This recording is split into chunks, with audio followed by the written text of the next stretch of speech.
Good morning, one and all. We've been called out on a real soggy morning today to check out this mature sycamore. Another one further down there. So this field is being re-fenced.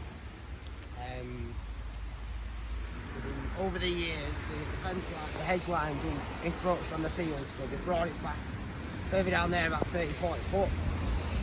Re-fence it all, and then it's the right then. So under here, there's a septic tank for the pub.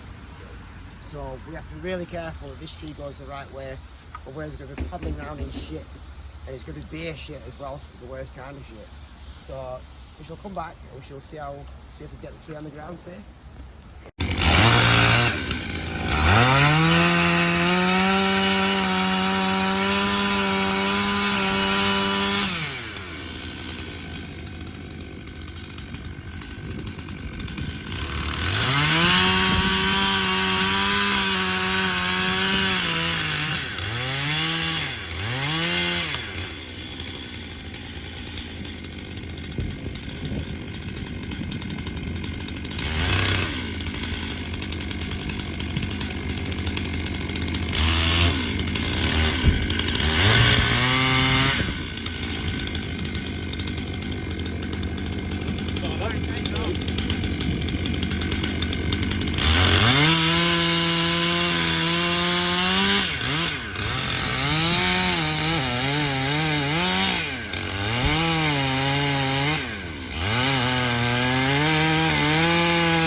Trees down, chipped up, logged up, ready to be moved.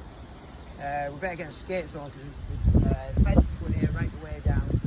See where the fire is, it's just been clearing down there. So a nice simple tree to fell was this because it was leaning out. You tend to find with the ivy clads, hardwoods, you lose the leaves in preparation for winter, but when they've got ivy all over them, they act like a big sail. That's why the client wanted it taken down. It's just in case it fell that way onto the septic tank. Water course there, so it'd be a very, very expensive problem if that septic tank bust. Yeah, simple fact. It's 180-year-old with the tree. In fine condition as well, which is a bit of a shame. It's no disease. You see here where the sap was turned to heartwood. It's a little bit of disease starting, but probably got another 50-60 years in it. Yeah, that's it. So, right, we shall go and get a trailer and move some logs. See they.